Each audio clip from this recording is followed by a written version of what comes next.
start with just a review of our norms. So for today we have fully engaged, and today we won't need computers and we will not need phones, in case you have an emergency.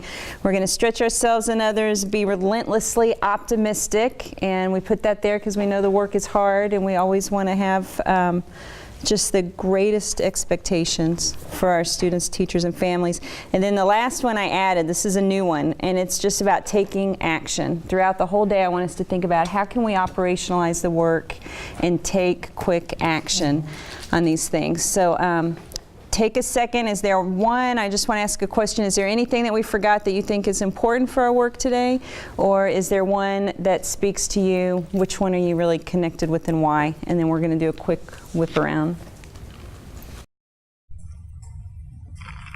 I think be relentlessly optimistic. I think, like I was talking to my teachers, sometimes it's easier to point out the one negative thing that's happened. We really need to focus on all the positive things that have been occurring. And so sometimes it is easy to start with the negative, but if we really be optimistic. Great, thank you. Take action, operationalize, and implement.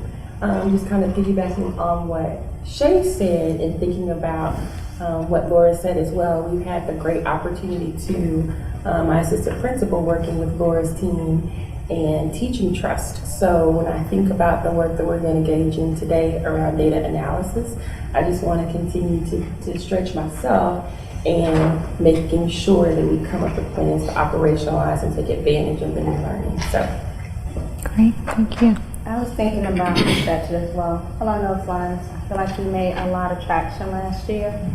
And so looking at it through the lens of what's our next level and how we're going to get there, that our stretch never stops. Okay, let's jump into some celebrations. Tell me something you learned from a colleague that highlights a success within the ACE-5. You want to start? So we talked about our campus, but a couple of weeks back, we had Leadership ISD there. And from admin on down, our campus focus has been the cognitive demand piece, which is 2.4 in our TEI rubric. And so all of our PDs have been surrounding that with staff. My PD with leadership has been surrounding that on what does that look like when we're doing our SWOT observations or what we're looking for in the class. And so when we did our walk with Leadership ISD, to really see teachers not only just do, because for the first 4 weeks it's just out of compliance and they're just trying to get in the swing. But then since then, they have made it their own. Every class has a unique way of implementing cognitive demand based on the lesson. And so, that is very rewarding because we put the training behind it, we've, given them a huge bite size, and they have been able to make it their own. And so it was very rewarding for them, but most importantly for the kids. Because they were able to defend, validate, and understand why that was the answer, why it was not the right answer, what steps, what tools do I need to even get to the right answer. So that's what this work is all about. We do all of these PDs, all of these trainings, but how are we actually seeing it make the full loop, which is my next thing this year, which is year 2. We want to see a full loop of our work. We want to see it on, see it on the court, like I say. So that was my instructional excellence piece. It was great. So we were talking about, teachers already have they're doing their tutoring on Tuesdays, but we also offer enrichment to our kiddos. And so we had all the teachers sign up for, and they partnered up so that every teacher is supporting some type of enrichment: chess, dance, step team, basketball, all this. So every teacher on the campus, pre-K-5 and including specials and camp, are supporting some type of a club. And so because we have tutoring on Tuesdays and we have enrichment on Thursdays, the goal was that we didn't want to wear the teachers down every week, Tuesday till 6 o'clock, Thursday to 6 o'clock. So we know everybody's tutoring on Tuesdays, but on Thursday we decided with enrichment we would make it where there'd be an A week and a B week. So there are some club offerings that are on the A week and some club offerings are on the B week. So depending on which club you support, you have a week off. So on that off week, that's your time for you to plan with your team or reach out to parents or whatever you need to do to take care of any operational task or teaching task you need to take care of. We're gonna see how it's gonna all flow It looks great right now on paper. The kids are excited, the teachers are excited, but we're getting ready to roll this out and see what it's going to look like. So I'm excited to see it in practice. And that was in response to feedback you heard from teachers. Yes, yes, yes. Thank you. Okay, so let's take a minute, stop and jot and just think about your climate. How's it going on your campus? What do you want it? What's the ideal as far as how you want it to look and feel? And what are your leader moves that you're contributing right now to make that happen? And we'll take 2 minutes, and then Tracy, you can get ready if you want, is going to kick us off and share some ideas.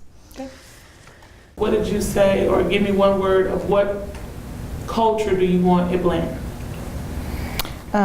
I said I want positive energy. Positive energy, good. Ms. Dash? One word? Nurturing. Nurturing, good. Pride. Pride. Love it. Yes? Spirit of teamwork. Spirited teamwork. Spirit of teamwork. Spirit of teamwork. Excitement. Excitement? Yeah, 100% staff attendance because they want it. Went over your limit. Okay, sorry. So I say a culture of feedback. I have to always remind myself I want a culture of feedback. I want the transparency. I am a leader that wants to come in your room and say, fix that, you know, and we let it roll off our backs. So I have to be able to get it. And so I'm running 100 miles an hour at work, and so I give them 10 minutes, which always turns into 15, 20, and then they're like, I gotta go. But of just my time undivided to them, where they're able to share whatever they may not have been able to share. So, but that shows a lot to a staff of 115 people, and it's not just teachers. The custodians get to do it. The office staff gets to tell me what, you know, gets on their nerves that I can fix or help them do, because people want to do their job well. They did not join this work with us, and they did join it with you. A lot of times if you ask them what's going to make them leave their job or not stay, or it's not about compensation, because they never will get paid enough. Right? Okay. We never get paid enough for the work that we do. So it's not about compensation, but it's about people that line up with their heart value. That they line up with the work. They want to please you. You hired them. They told you they were going to do a service. They want to be in this particular community. So they want you to say sometimes in that 15 minutes, you know what? I heard about your reading results and I hadn't came by your class. You are doing it. They say, oh, did you see it? Yes. And they're good. Or, hey, can you please fix this leak that's next door to my class, you know? And it's like, yes, that's simple. But I don't wait. That's the next thing. I start calling the people right then. Because if you just tell them you're going to do it, it's going to stay what? On your desk with all the other things that you were supposed to do. So right then I'm saying, I need custodial services. I'm going to finish up this conference. Give me the work order before we're done. We go on to the next thing. I want to be very intentional. If you can't just fix the one thing, it goes a long way. Sometimes I just have to say, you're right, and I apologize. You know, you can't give me excuses, I'm not going to give you any. Give me 3 weeks and see if we get better at that. Let's do some annotation marks for today. So we can just star anything important. Question mark by something, star something you want to remember, question mark if you have a question, and a check mark if it just validates what you already do. So what's something else that just validates what we're doing? Yeah. Yes, mentoring. Okay, what's something that you put a star by you're going to remember? The one-on-one meetings that. Yes. Yeah. If you look at that sentence that's right before the chart on the irreplaceables, I thought that was so powerful. That teachers' perceptions of how school administrators feel about them matters. They want to know, how do you think I'm doing? They don't. I talked to a few people the other day, and they really just most of the time don't know unless you specifically tell them. So I think that that is a key thing, that you are the greatest influencer. They want to feel safe, they want their work organized, they want to have the resources, but they also want to know that they're part of your team.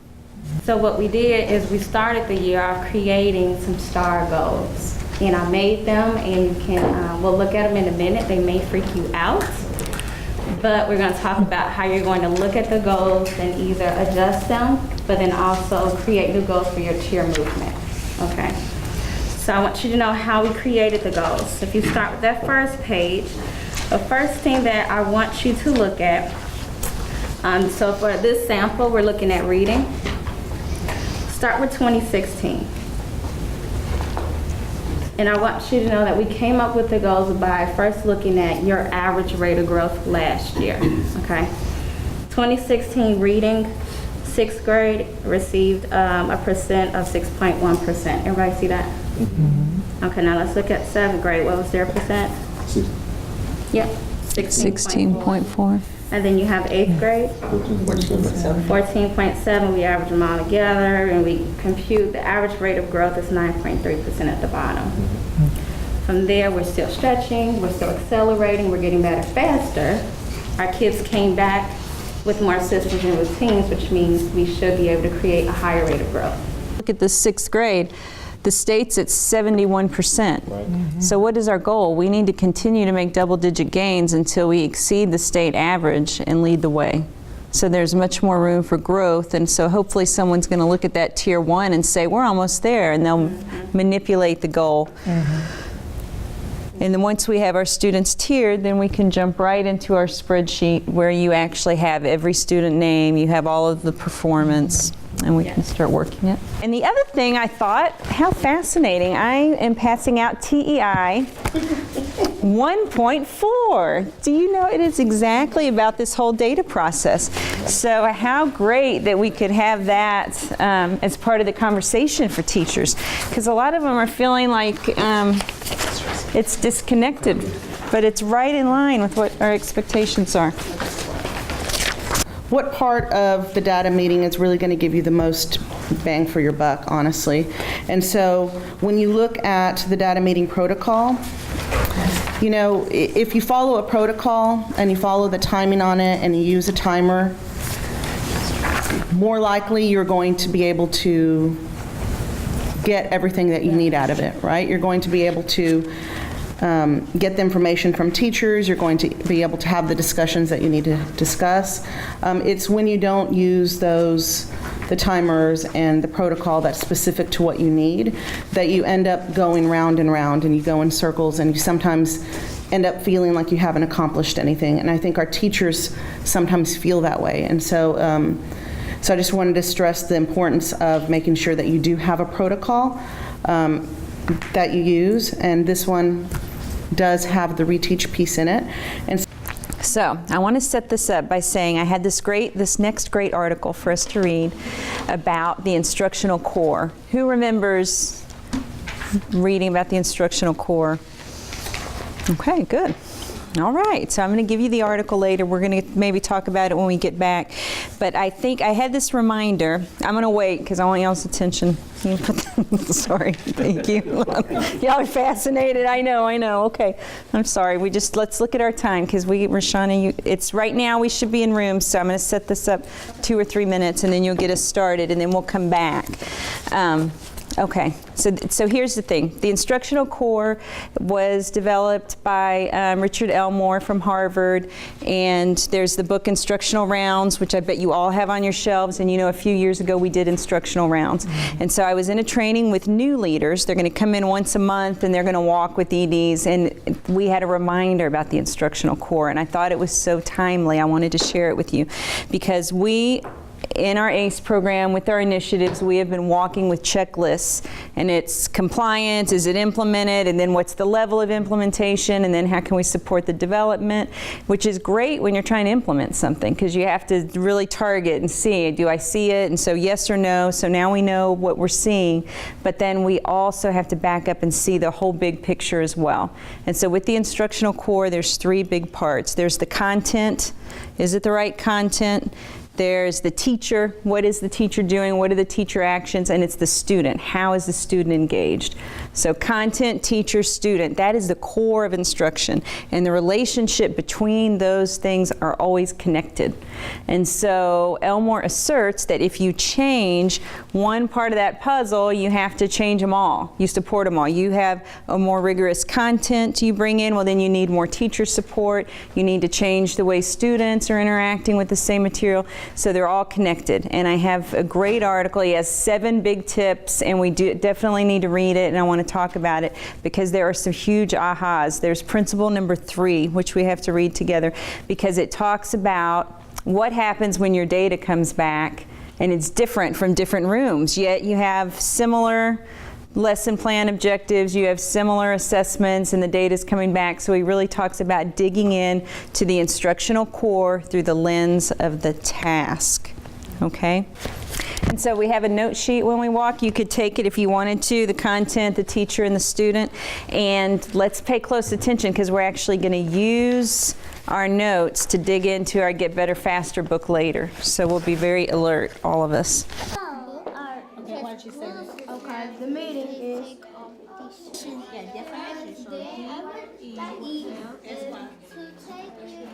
Okay, we're learning about vocabulary through context clues. And yes, that's aligned with the curriculum. But I Okay. was, okay. Go ahead, No, tell it us was more. interesting because she helped me, who's reading language arts background, but the 3rd grade does not allow dictionaries. It's only Right. schools either through synonyms or antonyms. Right. What else did you say? Definitions. Right, I mean, that's the thing, That again, we kind got context clues, when you unpack that standard, it is through synonyms, through antonyms, being able to do those Words things. or a definition is actually Right. just written within the Right. text. Good, okay, so that helped Yes, my lens, so that's important. okay? All right, what about teacher moves? Did we see? She's ensuring the word detectives are on task, but also pushing them through questioning, as opposed to just providing them what the actual the word meaning was. So just kind of walking around like, hey, what do you have at your disposal, and what are they talking about? So questioning the kids to kind of probe Okay. to come up with words. How many groups did you see her with? 2. First 2 right here. Sound energy. Both? Yes, yes. But these are transformations that we go. What does that mean? Like the phone is turning first electrical, then it turns into a light energy, then into sound energy. Oh, wow. And so what did you call that? A transformation. Okay. Okay, so let's, just for our protocol, we're going to go over Okay. content, teacher. We saw the teachers. She was interacting with 2 groups, so not the whole room, to your point. And she asked some advancing questions, or she was trying to probing questions. Okay, what about students? What do we notice them doing? Asking each other questions. Right. They were. They And they were were. very proud to be detectives. Yeah. Yes. Yes. Each one of them I actually was able to articulate exactly what they were supposed to do Yeah. and what they needed to do if they ran into trouble. Yes, they knew what they were, no doubt. That was good. They were on task. They were asking each other questions. Okay. Pushing beyond the initial thinking. Like I heard them asking each other things like, wow. And I think they were genuinely engaged in the task. Yeah. They were. Dr. K grew up with a young sister named Delma. Yeah. You said like, how they can't go to the restroom after a game, right? So who has something for teacher moves? So the first came in, I saw her working with a group that in fact was struggling. There was a high group that I observed, like you, but also was a group that was some struggle. They were having a lot of discussion, but they really didn't have any foundation around it. So I don't know if she was started out with that group for a reason, like she tiered them intentionally and then just kind of got up to in the room, because they definitely needed the teacher to kind of guide them more. Most of the other groups, were doing well. And so she was just kind of maybe fixing a few misconceptions at the moment with them, but they were rocking and rolling. That's what I was about to say, but the only extension I probably would have given her was number 1, ensure that they label their classification and then kind of tell why. What do you think, Shauna? Well,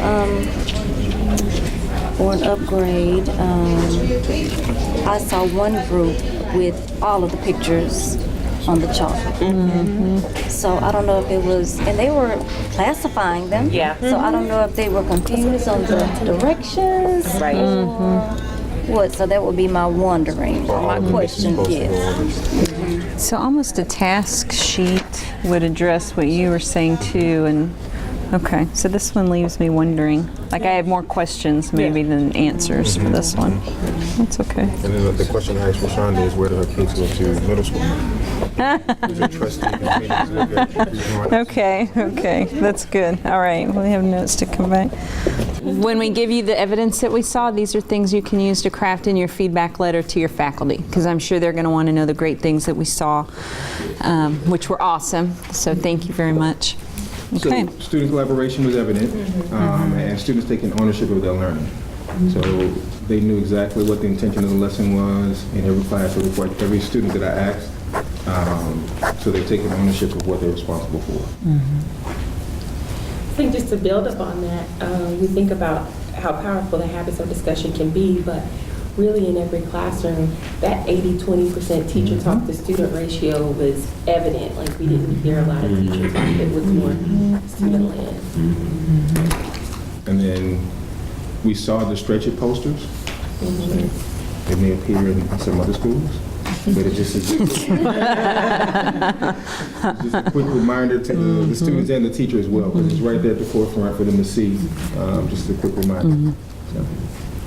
Yeah, and I guess through the discussion and the engagement, there was also the evidence of them actually working through the problems. And so there was always like either pencil in hand and discussion all at the same time. And there was work on the paper, like the paper was, and they had several sheets. But before they would flip, they worked the whole page. So. And I think, Tanya, you mentioned the habits of discussion. There was great evidence of them having that peer dialogue with each other and using those habits of discussions.